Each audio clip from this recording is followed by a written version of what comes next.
Welcome to Trending in Education. Mike Palmer here. Today I'm joined by Tre Gammage, who's an SEL consultant and the host of the Dash podcast. I was fortunate enough to be in on a recording session while Tre was doing his thing. It was great to meet you, Tre. Welcome to Trending in Education. Thank you, sir. Glad to be here. Quick turnaround. We kind of were able to connect on that last session, and excited to connect with you here again today. That's right. We move at the pace of learning these days. We move Mm-hmm. at the pace of innovation. Things Yeah. are changing. Things are moving fast. Before we get into that, we're going to talk SEL, social emotional learning. As I warned you, I get social emotional, baby. You're welcome. You're welcome. I do, and we do. We'll be talking about that. We'll talk about it for adults, teachers, especially. Yes. And a lot of these themes and topics come up on the Dash podcast, which will include information for listeners. If you like what you hear from Tre, you can hear more from him on his own platform that he's got going on out there. We'll talk more about all that in a bit. We always start by getting to know our guests. I know you're someone who knows how to spin a yarn, as they say. Can you catch us up on who you are and how you got to this point in your career? Yes, sir. Yes, sir. So born in Indiana, born and raised in Indiana. I was an athlete to start off. I thought that was my purpose in life, to play in the league.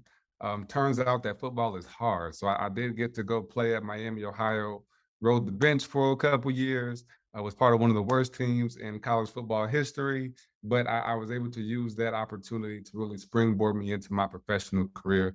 Got a degree in psychology, studied abroad my last semester. And that's what really made the world flat for me, Michael. When I studied abroad, it changed my perspective on the world. And I just became hungry, and I became ready to be my ultimate self, to tackle my dreams, and to just reach my capacity while also modeling what my younger siblings and family could do. So I got back from Europe. I moved to South Carolina with no family, and I started working at a residential high school. I ran for a city council office when I was 24, started a business at 24. And just my dad said, build your resume till you're 30. So I've done my best to really serve, to really add value, and to be the best version of myself that I could be. And that involves awareness of yourself, awareness of you as an adult and your whole self, your social emotional needs. You're now an Mhm. SEL consultant. You've worked with rising generations. You're also, as a fellow psychology major, we're also Mhm. both interested in bridging the generations and Yes. understanding a lot of what's happening out there in the world around us. You've decided to plant your flag around adult SEO, Mhm. among other things. Can you Yeah. talk a little more about your SEL journey and how you've landed where you are today?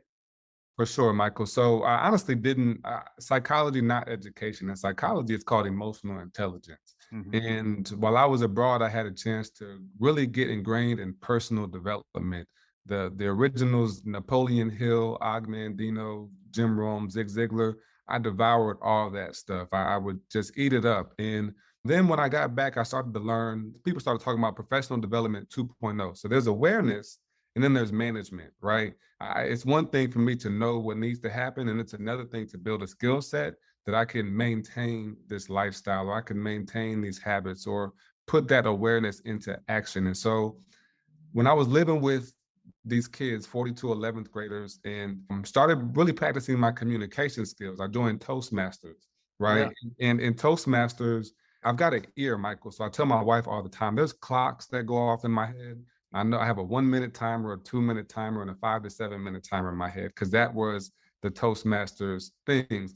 But in that, I began to hear people much better. And so as I was talking to these kids, and then I would talk to the teachers, I noticed there was a gap in communication. The Mhm. teacher would present the information one way and be upset and frustrated that the students couldn't hear it. And then the kids would be frustrated because the teachers weren't listening to what they said, or when they responded, they didn't know. It's like, Yeah. very interesting. Like, teacher is not aware of what student is trying to say, and there's just these gaps in communication. And so for me, that became the place for me to help adults understand, instead of spending my time 30 minutes a day, 45 minutes doing keynotes for students, if I could spend 2 to 4 hours with adults and really help us understand the power of communication, the power of relationships, how does that then change my personal and professional life? So I'm focused on SEL and education, but this is personal before it's professional. Mhm. And that's probably, I guess, the long and short of why I wanted to focus there. I saw those gaps in communication was the first thing for me. And then I started to figure out how can we bridge that gap and develop communication skills and relationship skills to impact students. And it just so happened that the actual framework for that was SEL. Yeah. And at the same time, our teachers are frontline workers through the pandemic. They're dealing with the emotional struggles and the social emotional health and well-being of their students, but frequently it's the giving tree phenomenon where Mhm. they are helping so much that it's burning them out and they aren't able to really reflect in the way that you started your journey. Yeah. Frequently our teachers are just so inundated with everything all the time that it's hard to Yeah. get that space and that opportunity to think about their own social emotional health, well-being, all those kinds of Mhm. things. Can you talk to that a little bit? Yeah, sure thing. So in my consultancy, I'm working on a project right now called Investing in Educator Wellbeing, an evidence-based approach to developing social emotional competence. And so we're going to submit an article for publication at the end of 2023. And I've spent time over 6 years assessing over 468 educators with the DISC assessment, looking at their communication style, and also with emotional intelligence. And one thing, Michael, that's come about for us is I have a client that I've worked with for multiple years pre-pandemic, and we have a school that we work with post-pandemic. It is wild the difference in what I would perceive as seriousness that was given post-pandemic. Mhm. Pre-pandemic, it was, hey, let's do this assessment, let's practice these things. And we were doing it often. We had quarterly training sessions. It was impactful. But when you looked at year one to year two, there wasn't much change. Post pandemic 2020 to 2022, for example, we look at your natural communication style. Say I'm an I style, meaning that I'm a people oriented person, a relationship oriented person. But when I come to school, I am forced to be more of a task oriented person because of the nature of my job.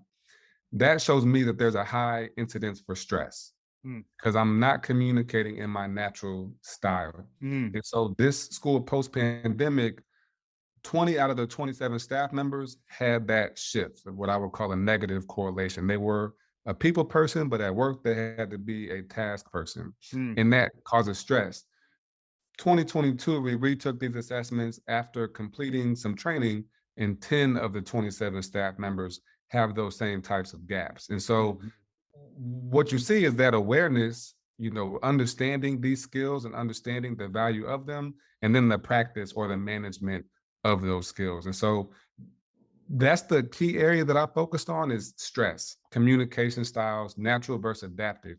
The more you can communicate as yourself, the more you can communicate in your natural styles, the better you feel, right? The mhm, the, the better you're gonna want to show up for your students, the more comfortable you feel being vulnerable and authentic, and the better results you get for everybody else. When you have to adapt or over adapt, that's where we start to see higher levels of stress, conflict, and burnout. mm.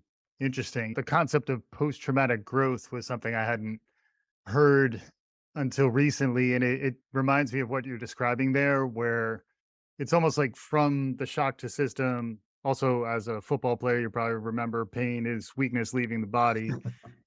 So there is this moment of struggle, but if it's in that sweet spot, desirable difficulty, you're able to get relief from the stress. Yeah. There's an opportunity to actually become better.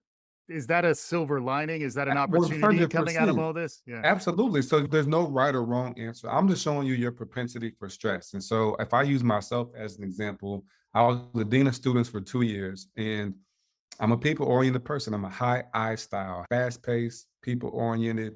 Don't ask me to dot I's and cross T's because I'm not going to do a good job at it. Is that kind of like an extrovert? It would be extrovert. We can dig more into the disc styles, but it's not necessarily introvert. It would be an extroverted style, yes. So people oriented, interactive, heart on your sleeve, Yeah. emotional, Yeah. areas. Yeah, you could I call just that. want to figure out with low information. I want to figure out how I can call someone I style in Okay, a at a I, at a cocktail party. You know, like they're passing out hors d'oeuvres. I'd be like, "You seem very I style based on the disc assessment." This I've got allows me to two get there questions. without having to do a lot of extra work. You All know? right, two questions we can ask to get there, Michael. Yeah. One of them is, are you open or guarded? And so you could ask that question for me. Would you say I'm open or guarded? I'd say you seem open. Yeah. I'm open, right? And then Yeah. the second question is, are you fast paced or slow paced? Which one would you say for me? Even though you got a little Indiana and South Carolina in you, I would say you're fast paced. I agree. That means I style. And so Got those it. two questions, there's four communication styles. D is dominance. They are fast paced and task oriented. The I is people oriented and fast paced. The S is steadiness. And that style is all about consensus. So they are slow paced and people oriented. Mm, And then the C style is your conscientious. They're more analytical, which is slow paced and task oriented. So wow. all of Yeah. these styles, we all, number one, internally are a mix of all four of these styles. Yeah. So me, I'm a high I and a D is my second. So I'm really focused on interacting with people and really focused on solving problems. When Mm, I was a dean of students, because we were short of staff, because we had some folks that left, I was forced to do some very tedious tasks like review transcripts and create schedules, things that took a level of task management that did not make me feel comfortable. But you mentioned the silver lining.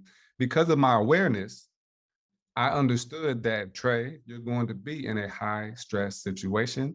I had to figure out in this case, because my administrator was not very nice to me, I had to start to learn what questions do I need to ask before I take on this project. So you're mm, telling me to create this Excel sheet. What do you want it to look like?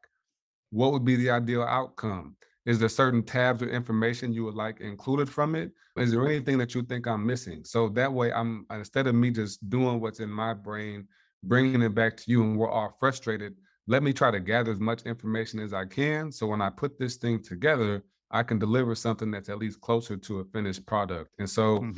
I was in a situation where operating, I was over adapting. I was not operating in my natural communication style. But to your point, I recognized that those were skills that I needed to learn in order to operate my own consultancy, in order to go into a school building as a consultant or a development coach and say, hey, this is my story.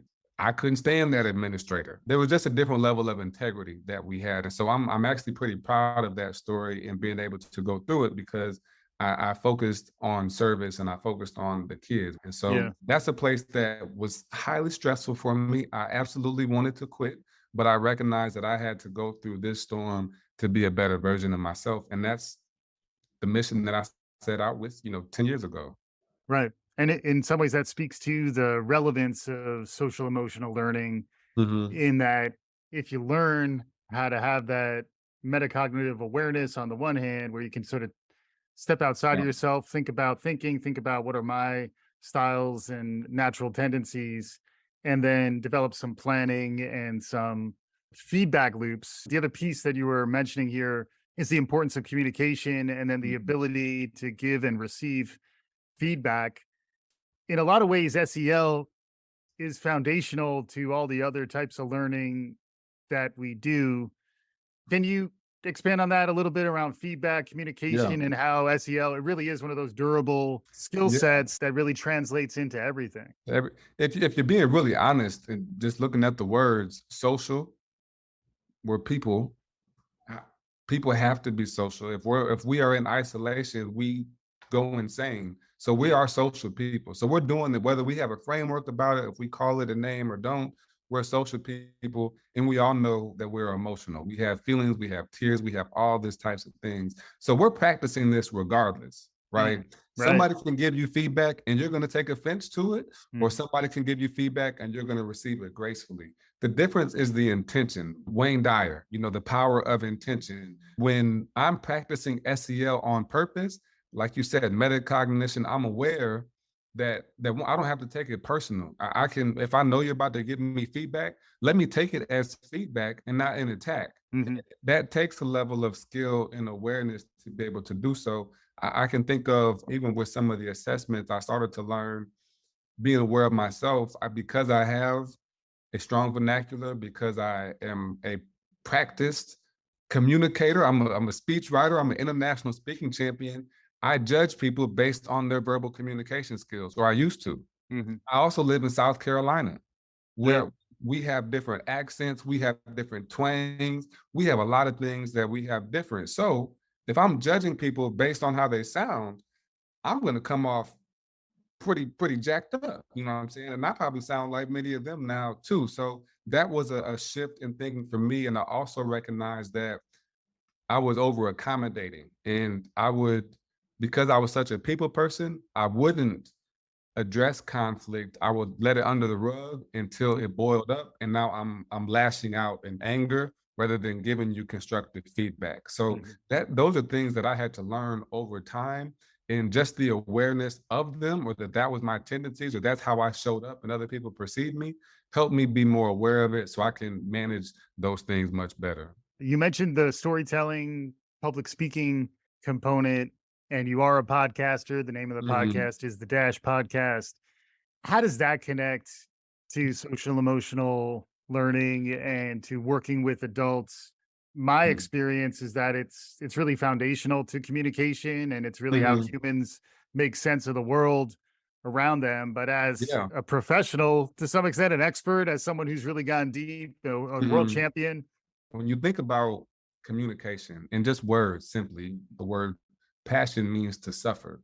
You Mm. know, when you really look at the words you're saying to people and understand what they mean, it has a big impact. Another example I like to use, there was a school leader I was working with, and they told me that somebody was messy. Now, I know that's more of a colloquialism. She meant it in a colloquial way. I know what that means. Somebody's messy, they like drama, they like to be in the messy Ah. thing. But Mhm. you didn't know what that meant. Yeah. So boom, I have a 4-year-old. I immediately went to not tidy. not Yeah. being clean. So simple word usage. Right now, if I would have just kept going past and not told you that, we would have had a miscommunication. And so that's where communication comes into play. I'm telling you, and that's what I said to her. I said, "Well, tell me what messy means." And she said, "Mr. Gammage, you know what messy means." I said, "I know what it means to me, but just tell Mm. me so I can make sure we're on the same page." Yeah. Simple things like that.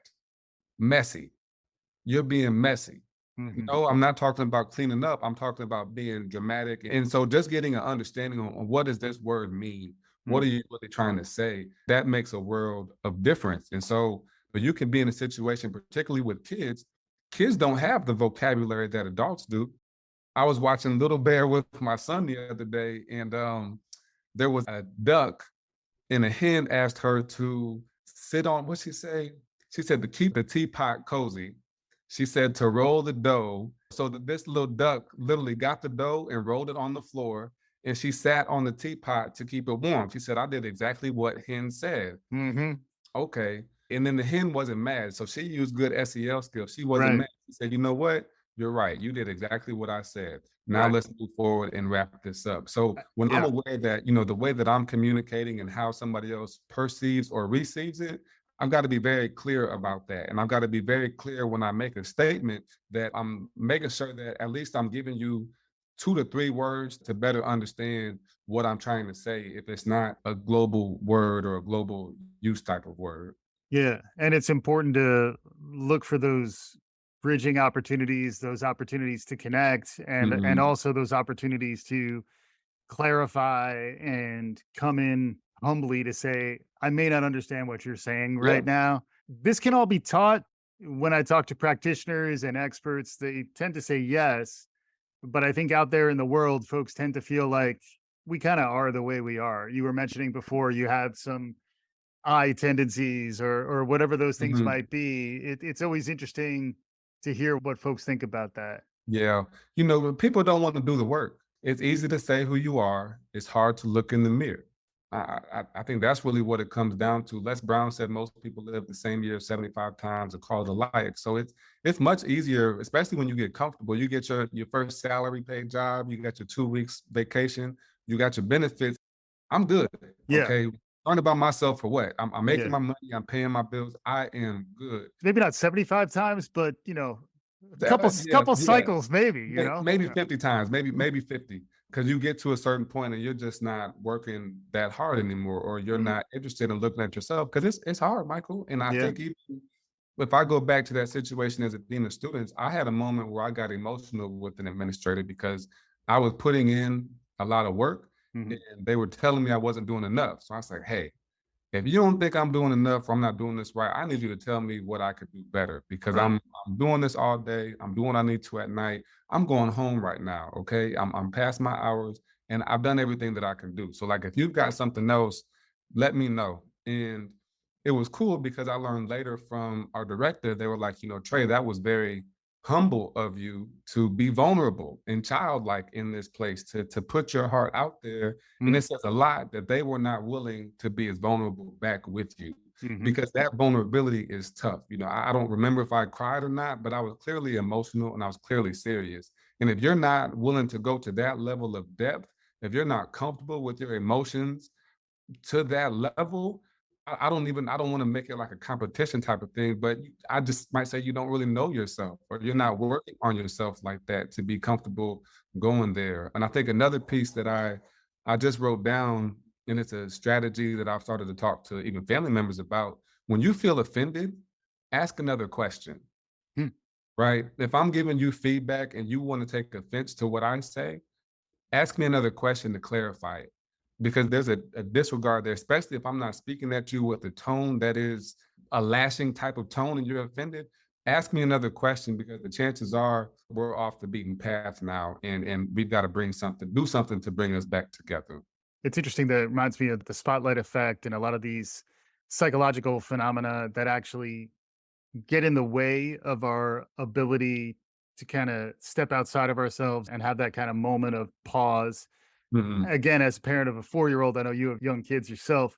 You start Yes. thinking about it from that lens.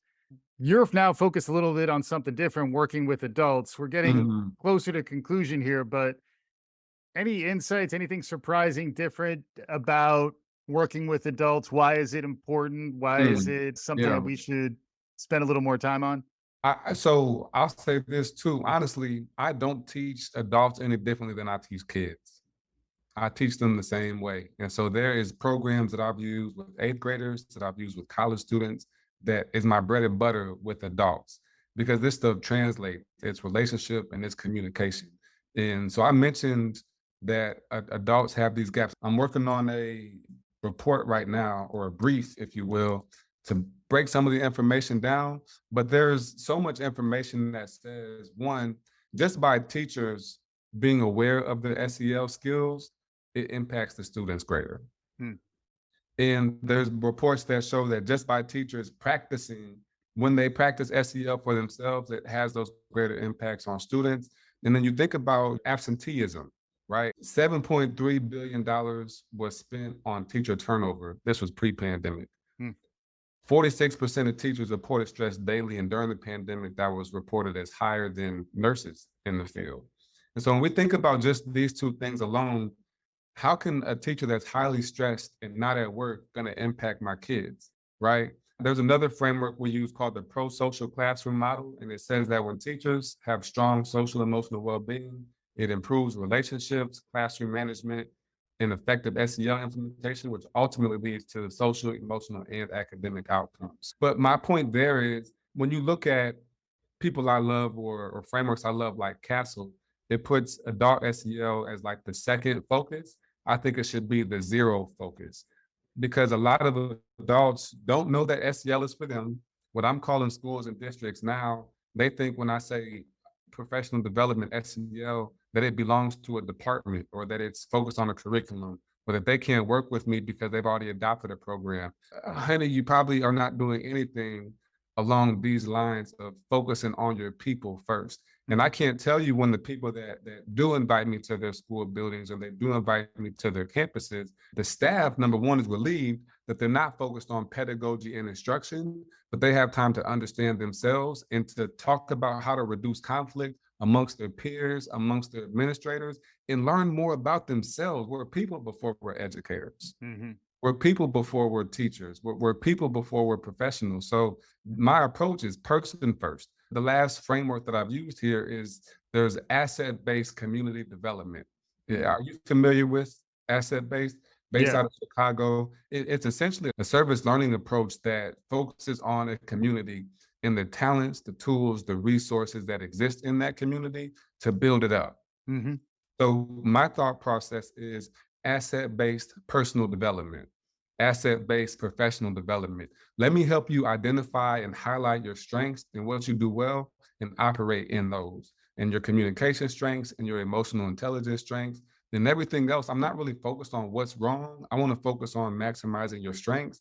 And then we can just minimize those weaknesses instead of eliminating them or improving them. Just let's just know what they are. And when I get put in that situation, know that that's a weakness for me and it's going to take some work. I'm going to have to ask for help. And like for me, doing those tedious tasks, I improved with the help and I learned a lot, but it's still not, I know that's something I want to delegate down the road. That's great. It reminds me of a lot of the stuff I'm more familiar with on the enterprise side, lifelong learning, Yes. professional development in organizations frequently is focused. The outcome is either employee engagement Mhm. or really wellness, well-being. That feels like this massive awakening that we're still kind of Yeah. going through on that side. And I could see the lane you're operating in really start to bring more Mhm. of that in a coherent way Yeah. into K-12 context. Yeah, this is very prominent in the corporate world. Mhm. This last semester, I had a chance to work with a great client in a small group context. I typically am working with, 25, 50, and plus because I'm working with schools or departments, but working with a team of 4 and a team of 7 at a really prestigious university, we've been able to get to much more depth. And just by working with that small group, I've been able to learn more about how to enhance our processes as well. So this management team, we got their individual reports and we debriefed them, but then I was able to look at them collaboratively.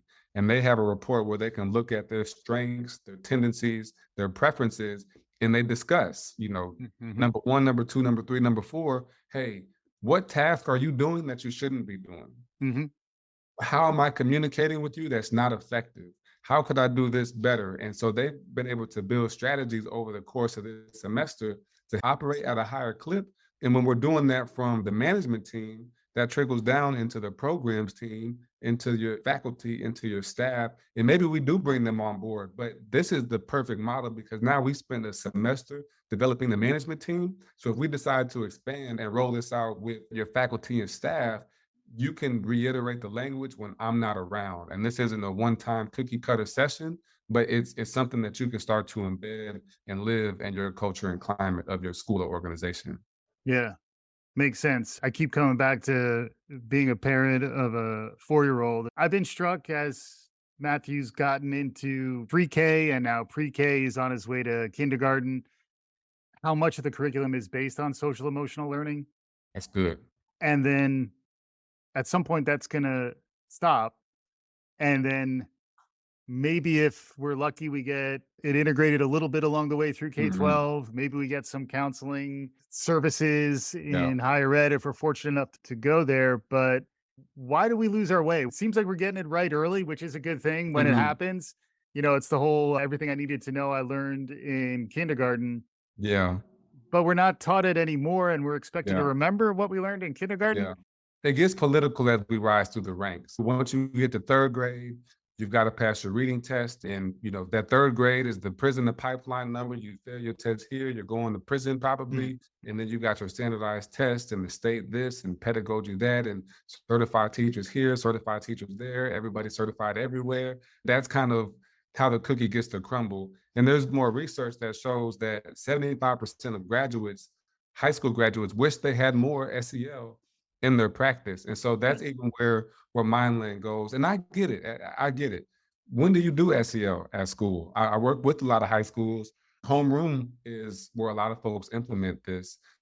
But when the kids find out that homeroom is SEL, they just show up at the end of homeroom and they don't come or they Yeah. skip it. I think probably the best approach to integrating SEL in schools, not probably, it is to just train the adults. So that way, when we are implementing our lessons, we find those moments, we find those times to integrate, implement SEL. I don't think it has to be explicit for the kids to learn it. If the kids can learn it explicitly through middle school, and then after that, the educators are the ones that are equipped to highlight, to use the language, to pause and reflect and do all those types of things. I think that's where you're going to see the most bang for your buck, because it's not, hey, let's do this 25-minute lesson and we're done with SEL. No, it's happening the rest of the day. When you're teaching a social studies lesson and you break out for part of discussion, that's time for reflection. That's time for reflexive conversation. When you open up your lesson and you start with a question to get everybody engaged, that's SEL. You know what I'm saying? When you are teaching a lesson and you notice that somebody makes an inappropriate comment, that's a moment for you to not call that kid out in class, but to go tap them on the shoulder and say, hey, what's up here? Why did you do that? So those moments are throughout the day, and the 25-minute curriculum is great. You know, if you can have the time for explicit SEL, definitely put it in there. But your best bet to sustainable change is going to be developing the educators that are with the kids 8 hours a day. You know, Yeah. it's just part of the process that we live in, the way that we think. And you'd be surprised how hungry folks are for that why behind what they're doing. And to me, Mhm. that's where types of programs that you're talking about, outside of the personal support that teachers need, it's a really hard job. It's emotional work. Beyond that, if it's not in support of ultimately these kids' wellness and health and well being at a fundamental level, more than their test scores, that Mhm. is really the way to kind of rebuild our education foundation from the ground up. 100%. I think it was the district statistic, but they said that 75% of the kids in that district did not go to a 4-year college. So in the future of work, in age of AI, the fourth industrial revolution, what we have left is our emotional intelligence Mhm. and our ability to connect, to communicate, and to understand the people around us. And that's something, maybe AI gets there. I've seen all the movies and things too, I, Robot, and all that stuff where the robots get feelings. But right now, that's what we've got to hold on to. And those are the skills where we can grow and learn. I'm noticing I have some kids that graduated recently, and their parent told me that they're trying to chase the bag. They're trying to chase the bag, get the money. You know, they want to Mm, get the mm. money. 18, 19 years old, want to get the money. I'm like, Yeah. man, I wonder if they know that what they think is money right now isn't really money. You know, once you have a wife or you have a child, you want to have something that you're going to be able to really build up your resume, build up your career. And I know generationally, Gen Z and millennials don't stay at jobs more than 2 years, but you want to make sure that you're really getting the skill and understand that, hey, you can job hop, you can go here and there, but you don't want to burn bridges. And you want to understand that this is a process and you're going to make better money over time. And you can do that quick, fast, in a hurry. But if you're not picking up the skills you need along the way, you're just getting the best job for right now. Ah, you're looking at entry level positions.